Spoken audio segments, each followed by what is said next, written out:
ये है दिल्ली दर्पण। कट्टर ईमानदारी के किरदार के जो भारत रत्न के प्रत्याशी थे बकौल केजरीवाल साहब, तो उन्होंने मनीष सिसोदिया जी के लिए कहा था ना कि भारत रत्न उन्हें मिलना चाहिए। तो भारत रत्न के प्रत्याशी पूर्व मुख्यमंत्री, पूर्व उप मुख्यमंत्री श्री मनीष सिसोदिया जी, जो वर्तमान मुख्यमंत्री केजरीवाल जी की तरफ से भारत रत्न के प्रत्याशी थे, अब उनकी पार्टी के लाल और जवाहरात जितने भी हैं वो अभी फिलहाल हवालात में हैं। और पिछली सर्दी से इस सर्दी का मौसम आ गया, इस दरमियान 6 बार उनकी बेल एप्लीकेशन रिजेक्ट हुई है। 6 बार जमानत की अर्जी रिजेक्ट हुई। और इस बार जो सर्वोच्च न्यायालय ने अपना ऑब्जर्वेशन दिया है, जो प्रेक्षण दिया है, वो एक मामले में और भी गंभीर है।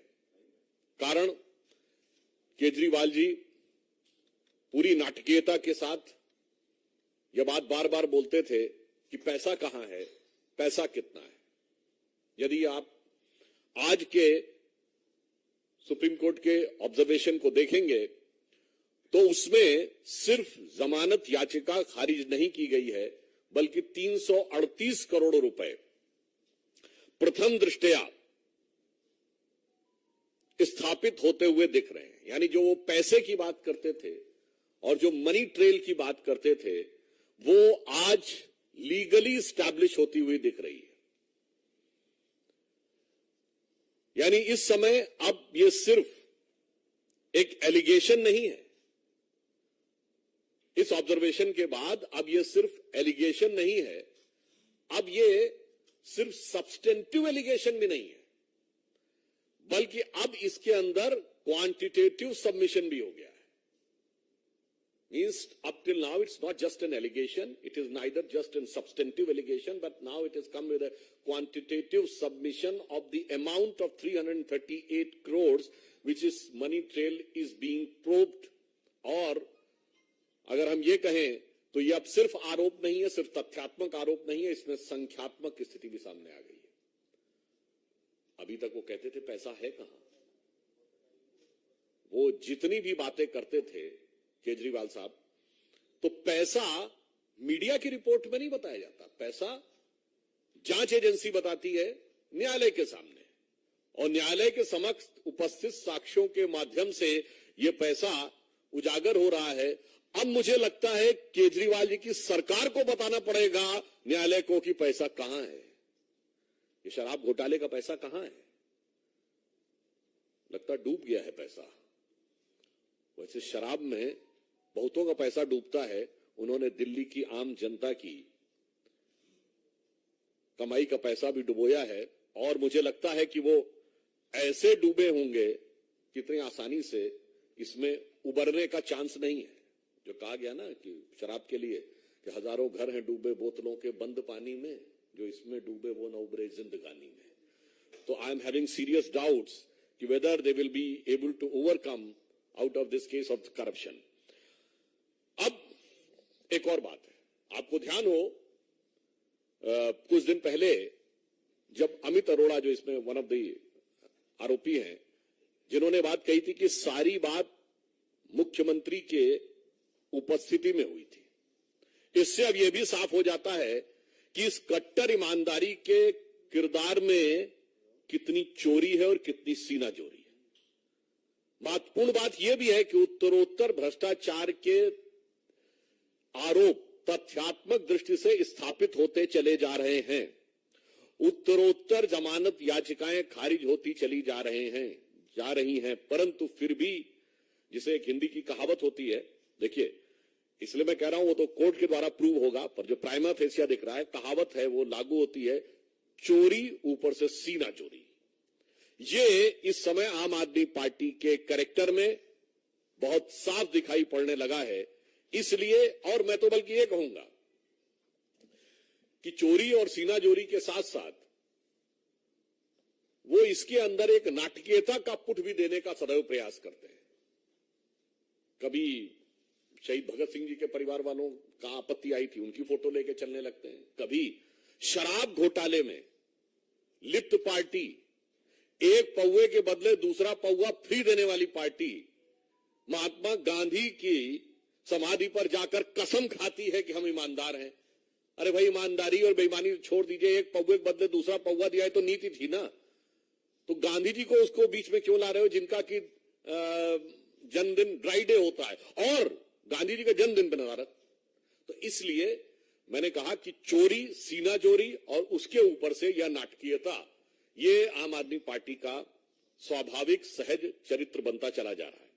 इसलिए अब हम आम आदमी पार्टी से और केजरीवाल जी से हम पूछना चाहते हैं कि बताइए वो पैसा कहां है, वो 338 करोड़ रुपए जिसके बारे में आज न्यायालय के प्रक्रिया के दौरान प्राइमा फेसिया वो दिखाई पड़ रहा है कि उसका गबन हुआ है या करप्शन हुआ है।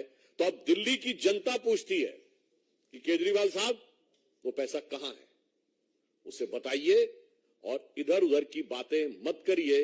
और स्पष्ट रूप से सुप्रीम कोर्ट को भी बताना होगा संवैधानिक दृष्टि से और वैधानिक दृष्टि से, और दिल्ली की जनता को बताना होगा नैतिक दृष्टि से। Now it is become incumbent on the part of आम आदमी party government and it's chief and Chief Minister Arvind Kejriwal ji constitutionally and legally to tell the Honorable Supreme Court that where is the money, and morally it is incumbent on their part to tell to common man of Delhi where is the money. धन्यवाद।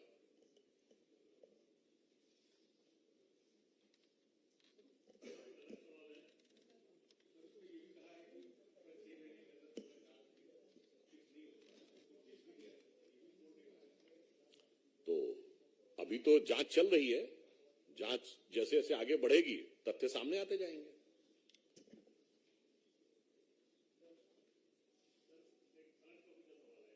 क्या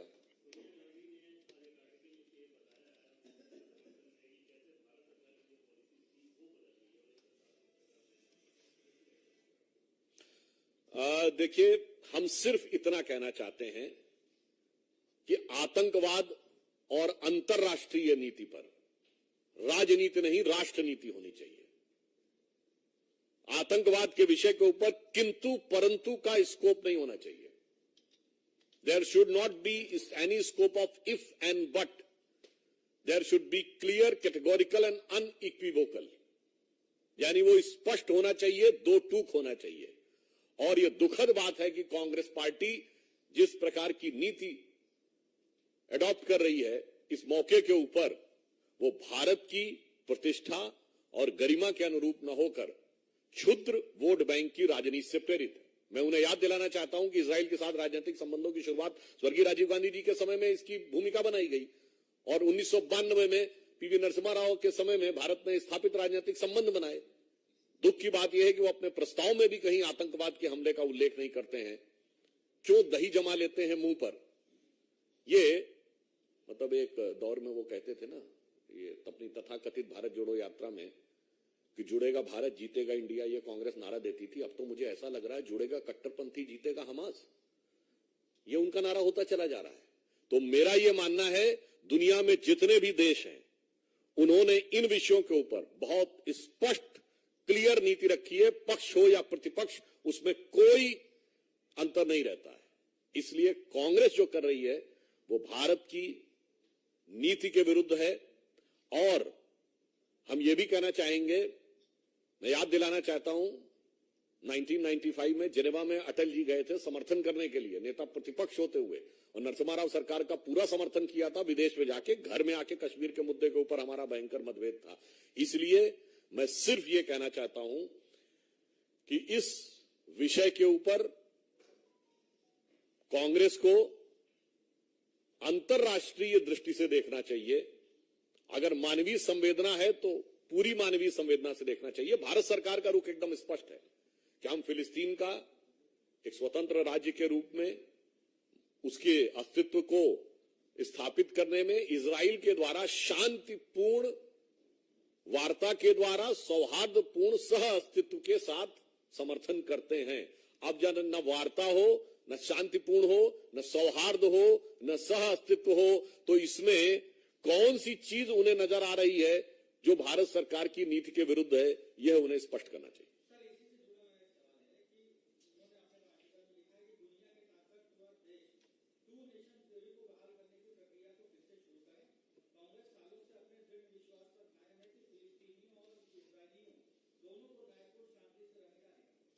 वो सारी बातें सही है, इसमें आतंकवाद का उल्लेख पे क्यों चुप्पी है? और उन्होंने दूसरे देश तो क्या, पहली बात तो इस देश के ऊपर इस मुद्दे पे मैं एक और बात आपसे पूछना चाहता हूं। इससे पहले आप बता सकते हैं कांग्रेस के किसी नेता ने आर्टिकल लिखा हो किसी अंतर्राष्ट्रीय समस्या पे? मुझे शोध करके बताइएगा कि इंटरनेशनल कॉन्फ्लिक्ट के ऊपर कांग्रेस के सीनियर मोस्ट लीडर ने पिछले हाल के वर्षों में कब आर्टिकल लिखा है। और ये तो भारत में कर चुके हैं, इसी के समकक्ष 26/11 हुआ था। और अब बैरक ओबामा ने अपनी किताब द प्रॉमिस लैंड में 2010 में अपनी यात्रा के दौरान डॉक्टर मनमोहन सिंह से वार्ता के आधार पर यह लिखा था कि भारत की सेना एक कड़ी कार्रवाई करने के लिए तैयार थी, मगर उस समय की कांग्रेस सरकार ने इसलिए कार्रवाई नहीं की पाकिस्तान के विरुद्ध, क्योंकि उन्हें लग रहा था कि इससे उपजे वातावरण से भारतीय जनता पार्टी को राजनीतिक लाभ न हो जाए। इसलिए देश की सुरक्षा और आतंकवाद से लड़ाई को राजनीति के नफे नुकसान के सियासी तराजू पर तौलकर मत देखिए, देश के दीर्घकालिक हित को ध्यान में रख के देखिए।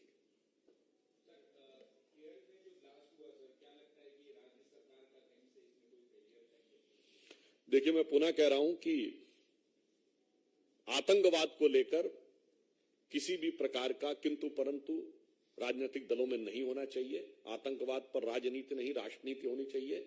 जांच की प्रक्रिया शुरू हुई है और उसके द्वारा यह बात सामने आएगी।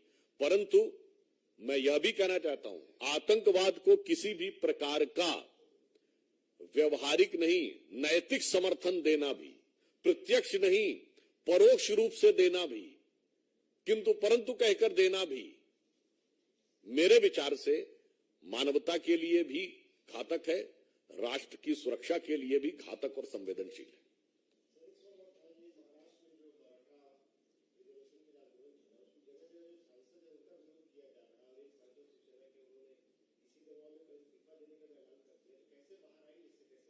उस विषय पे महाराष्ट्र की सरकार पूरी संवेदनशीलता और सजगता के साथ उस विषय के ऊपर ध्यान भी रख रही है और उपयुक्त कार्रवाई कर रही है।